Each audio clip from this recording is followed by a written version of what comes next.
And that title of the song was Anywhere. And you are listening to WOJB. Today, our topic is going to be talking about chickens and growing them and what's all involved. I know a lot of people have been thinking and talking about, geez, with the price of eggs, oh my goodness, what can I do to get, free eggs? It's like, no, eggs are not free. Chickens aren't free, and all the supplies. And I was out at, I'm joined here by Kenna online. Good morning.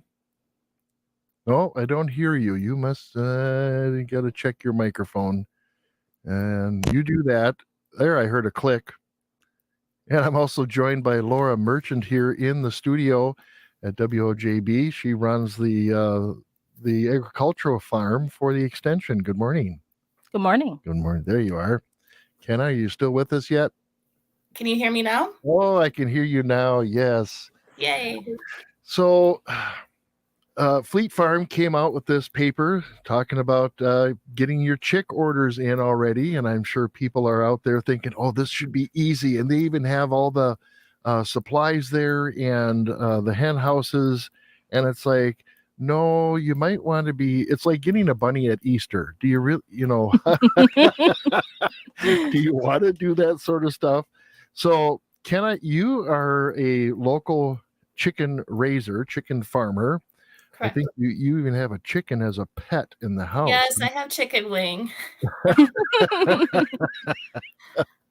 So, what's your advice to people about looking at getting into raising chickens and egg harvesting? What's been your experience, and what's some of your advice?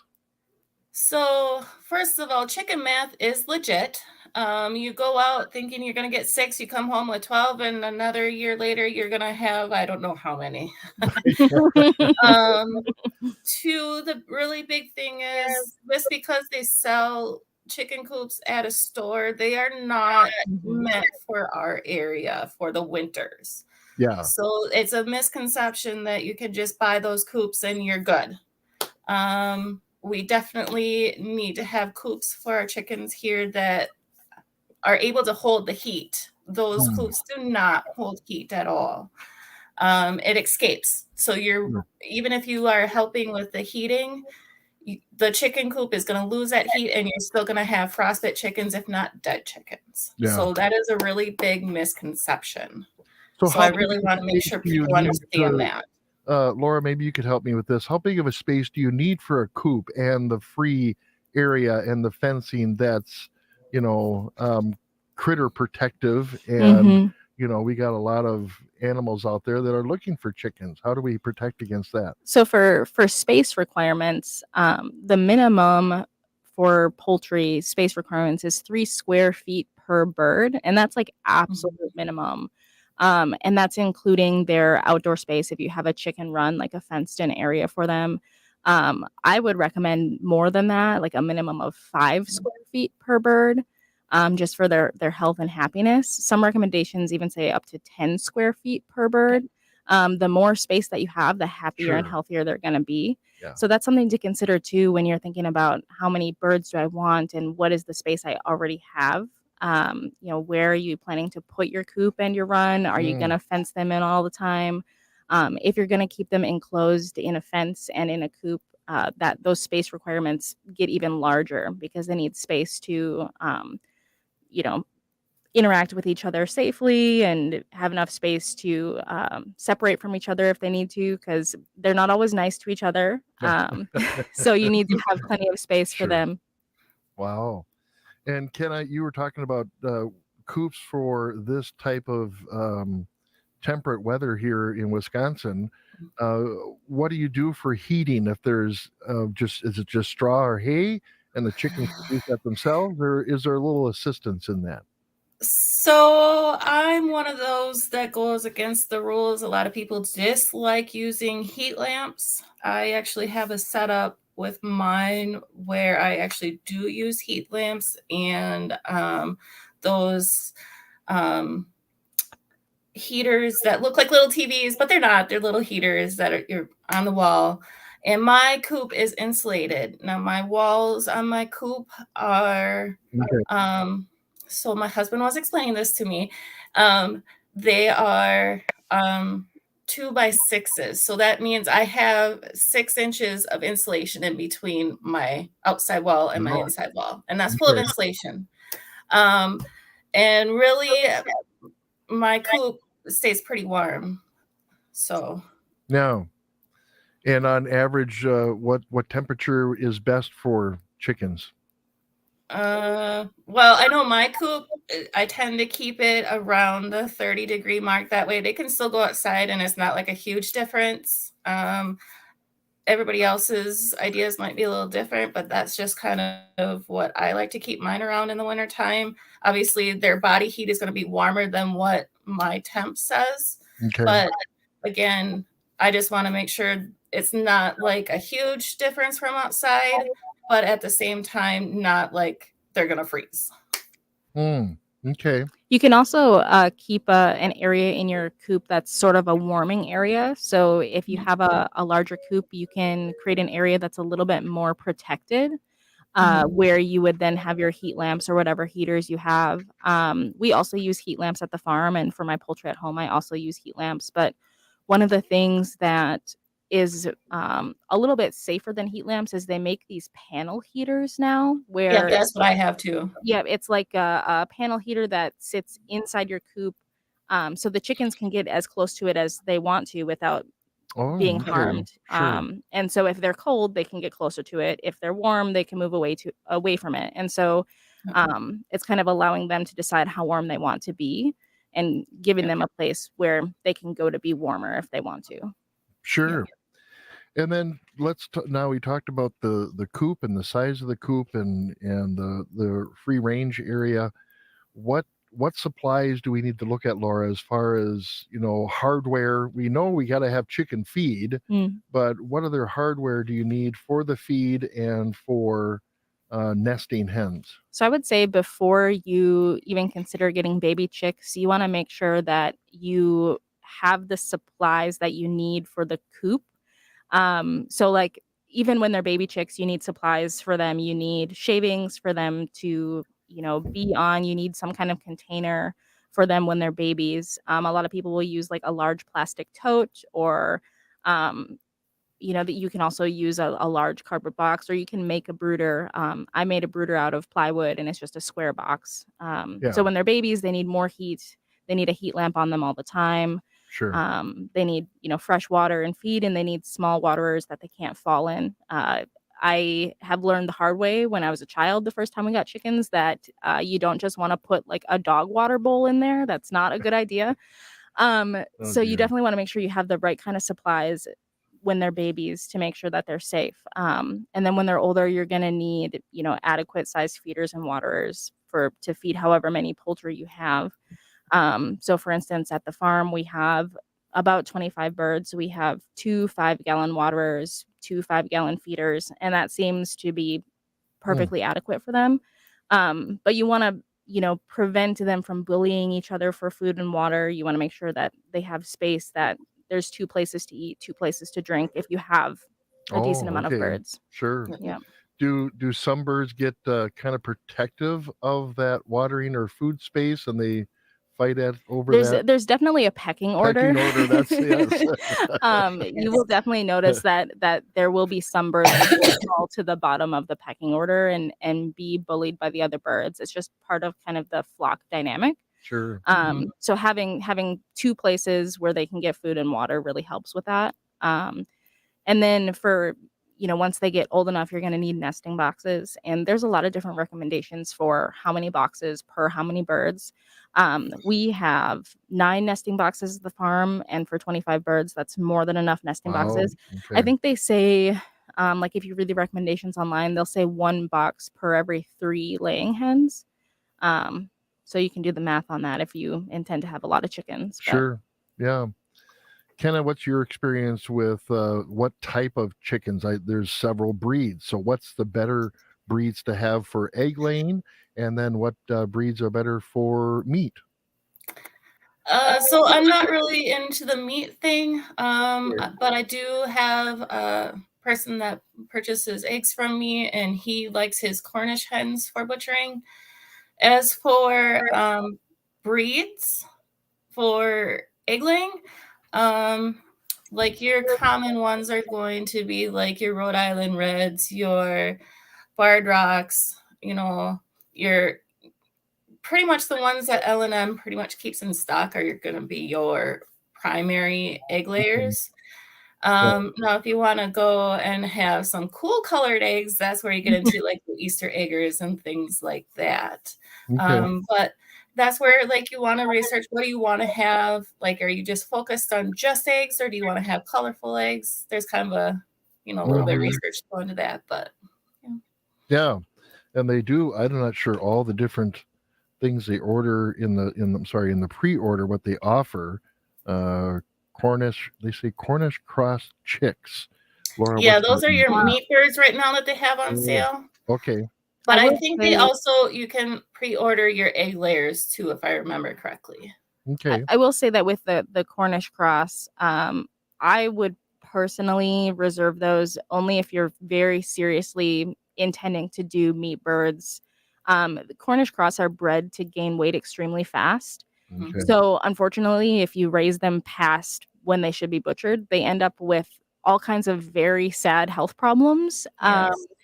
And I personally don't really agree with r- raising animals for meat in that way where its whole purpose in life is a meat bird, and so if you are raising it past that, it's not going to live because of the way that its body is, because we're growing it to be a meat bird. So I would recommend, if you are interested in doing meat birds, to pick a cross instead of Cornish cross or Cornish hen. Pick something like a Freedom Ranger, which is a cross between a Cornish cross and a Rhode Island Red. And so, so you are going to end up with a Trying to lot. keep track Yes, of this in my head. Wait a yes. minute. Oh. So there's Cornish cross, which is your typical meat bird, and then, for instance, a Rhode Island Red is one that's a dual purpose breed, so it's an egg Yeah. layer and a meat bird. Okay. You get hybrids between Rhode Island Reds and Cornish cross. That's a Freedom Ranger. Those birds have much less health problems, much better quality of life. They still grow pretty fast. They still get very big. Their meat is still delicious, but you have much better quality of life while they are on this earth than with Okay. a Cornish cross. Yeah. And so, Kenna, let's talk a little bit about the health issues that um, chickens worldwide have been fighting off these diseases. And that's probably the primary reason that we have such high egg Mhm. prices, is not so much because, the chickens are dying off or have to be killed off because of disease. Kenna, what's your experience with that? So I'm assuming you're referring to the avian flu. Yeah. So that is carried by wild birds. And it can be a cause of why things are priced the way they are. I really don't know for sure. Okay. I'm going to guess that that's probably why, because I do know that there's, especially with some of the turkey farms and stuff like that, they've had some losses there. And a lot of that is, you just have to kind of be vigilant. Like, for instance, for me last year, I didn't let my chickens out as much from their run. Now, my run, I have, it's like fenced in. And then I also have a bird net over top, so I don't have birds getting in, but yet they still get the fresh air. Yeah. But I mean, it's kind of just, there's articles out there that you can watch to or read, and you can educate yourself on it. But also don't panic either. A lot of people go down those rabbit holes and they overthink it. And it's more or less, you just really need to be vigilant of, where is your food? Are there other animals going to that food and water? Okay. Things like that. Yeah. And Laura, what's been your experience with When the avian flu pandemic broke out last spring, the recommendation was to keep your poultry indoors for 90 days if you were a commercial producer. So for our chickens at the farm, we kept them in enclosed for about that time. We would let them out supervised, and then let them back in. And that's kind of how we dealt with that recommendation. We never had any mortality from avian flu. There was no signs of avian flu in our flock. I think What are the symptoms of that? it can be a range of symptoms that can mimic a lot of other common poultry diseases.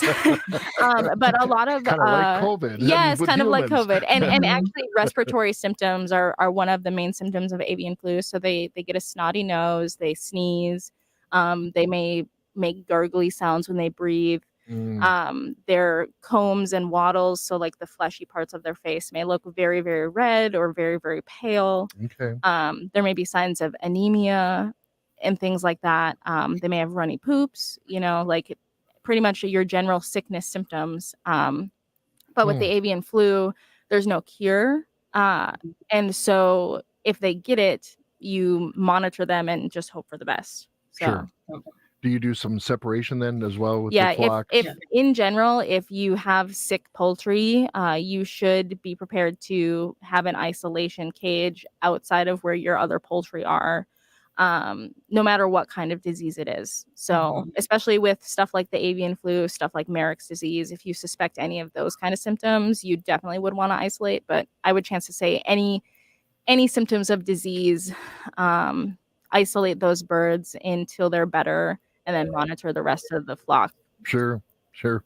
So after we go out and get 6 chicks and we have our, coop and our run space and our feed and our wood chips and all this other stuff, how much does that add up for the egg? How much is an egg after all that? I'm scared to do the math. No, the price of chicken feed also has gone up a lot, partly due to inflation. And so it does cost a lot to feed your chickens right now. I mean, a bag of feed is, a 40-pound bag I bought the other day for $16. A 50-pound bag I bought the other day for $24. So it depends on what kind of feed you get. But I would say there are things you can do to offset that cost. So you want to make sure that you have a good layer feed if you have laying hens. So it's going to have enough calcium and protein for them. But you can also supplement that with, whole oats and cracked corn and things that are cheaper that they can, have in a pan that they can eat when they want to eat it. That's going to offset your feed costs a lot. Letting them out into a space in the spring and summer where there's grass and things for them to forage. I mean, They'll eat bugs and grass and plants and all kinds of stuff. Feeding them your kitchen scraps is always a good thing.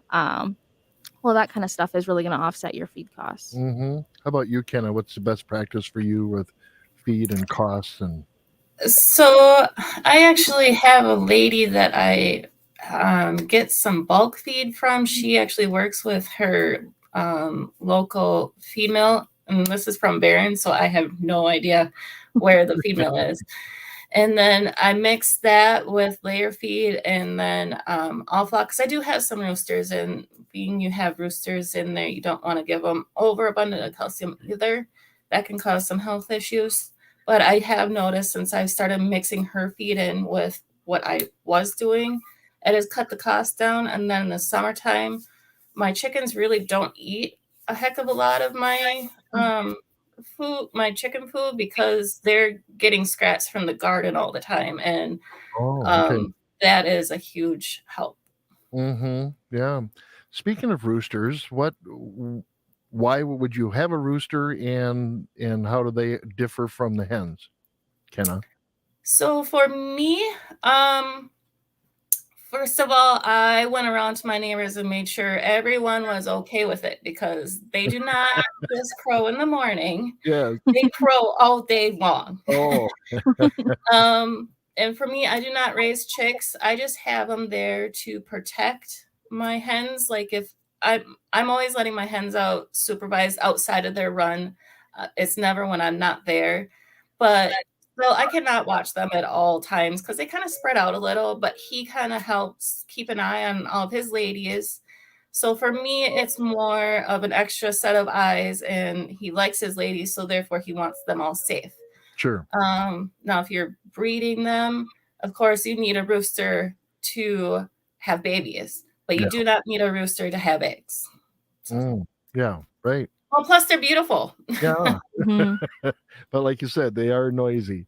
So Laura, if you want to raise chicks, what equipment now do you need besides the rooster? Mm. There's other things that you would need to help with that process. So I've hatched my own chicks for a really long time, since I was a kid in 4-H. Oh, And okay. so the things that I would recommend, and I've done it both ways. I've done it where you have the hens set on the eggs, hatch out the babies, and Mhm. just see what happens. And also where you remove the eggs from the nest and incubate them in your own incubator. You can buy egg incubators for pretty reasonably priced, $40, $50. Okay. And that's going to really improve the rates of hatching that you'll have. Hens do a good job if they get experience doing it. So if you have the same hen that broods a set of eggs multiple years in a row, she'll get pretty good. Okay. But just trying it, first time mamas don't always do so well. The eggs have to be turned every so often. They have to stay at a certain temperature and so on. So having an incubator can really help. And incubators nowadays are pretty much automatic. You put your eggs in there. A lot of the incubators will have an automatic turner. So you just, set it up, plug it in, and it turns the eggs. And then 21 days later, you'll be like, oh, wow, there's chicks in there, Wow. Yeah. So, Very cool. yeah. Kenna, any last advice as we wrap up our conversation here? I know you bring some of your chickens to the Sawyer County Fair, and how does that work out? If someone is raising some great chickens and wants to show them, what's your process for showing them at the Sawyer County Fair? So the week, like Monday through Wednesday, I have a group of my kids' friends come over and we wash our chickens because let's face it, chickens, they're clean, but if you want to bring them to show, they really should be clean. For one, you don't know if they have little critters maybe hiding in their feathers, and you don't want to spread them to other people's lovely chickens. Mm-hmm. Plus you really don't want to be showing a white bird that is brown from maybe getting pooped on by other birds, because that happens. And then to show them, you have to have them tested. And that is one thing. If you go to show them at the fair, we do a testing. I think, what is it, Mark, about a month prior? Something I think like so. that. Yeah. I think so. And which actually I do that. And then you just have a little band on them just to make sure that you don't swap out birds that you didn't get tested, and you bring them and you have fun showing everybody your chickens. Yeah, very cool. And then how do you wash a chicken, Laura? Did they have a bathtub for this, or a shower head? When I was in 4-H, we would use like a little wash basin, Yeah. Yes. with some kind of gentle soap. Like you can even use like Dawn dish soap. Oh, a okay. little bit of Dawn dish soap, and you dunk them in there and ruffle their feathers up with your hands, and then give them a rinse, and that's usually adequate. Pretty much, yeah. Just make sure to get under their feathers. Yeah, and their yep, exactly. armpits. Yeah, but I did showmanship with my chickens. So I don't know if people in the audience might, know like dog showmanship, where you lead your dog around on a leash. Chicken showmanship is not like that. No, I don't think chickens would follow you very well on a leash. Chicken showmanship has to do with bringing your bird up to a judge, holding it in a certain way, presenting it in a certain way, and then they judge you on your showmanship etiquette and then the conformation of your bird, so how good it looks. I really enjoyed that when I was in 4-H, and it gives kids a little bit more of a hands-on experience to showing the bird. So I definitely recommend, if there's anybody in the audience who is getting into poultry showing, definitely have your kids do showmanship if you can. It's pretty fun. Yeah. Has that been your experience, Kenna? So my kids just like to bring their chickens to show, but we do have one young man that does do the full thing, and I really love watching him. He knows his stuff. He does amazing every year, and just how proud he is to be able to do that. I just love watching it. I wish my kids would do it, but they won't. But I totally do agree. If you're able to do that, do it. It's really fun for the audience, you know, other people to learn. Maybe they don't know that much. They just think it's a chicken, you know. Yeah, There's more to it. Very cool. Well, ladies, thank you for joining me this morning and talking about this subject. Again, I've been, my wife and I actually considered doing this, and you got to check with one, we're a renter, so we have to check with the landlord to say, can we put a chicken coop on your farm? And we live on a, you know, pretty basic farm. Or if you're in the city, I'm assuming I've heard chickens in Hayward. So I know there's people in the city. Is there an ordinance that we know of for the city? There definitely are ordinances. I don't know what the one for the town of Hayward is, but I would assume that it limits the amount of chickens you have and the amount of roosters that you have. Most of them will say, you know, you can have up to 5 or up to 10 birds and so on. So people should check with their local municipality as to what the rules are for that. All right. Well, and Laura, you have a webinar coming up tonight. Tell us a little bit about that. So we have an Intro to Raising Poultry webinar from 6 to 7 p.m. on Zoom. And we'll be talking about how to select different breeds of birds for different things, how to identify diseases, how to set up your coop well, how to design your coop in your run area. You know, it's a little bit more than an intro. So if you are if you were ready to maybe take the leap, it would be a good webinar to come to. Okay, very cool. Well, thank you, ladies, for coming in. I appreciate it, and good to see you, Laura. Good to see you, Kenna.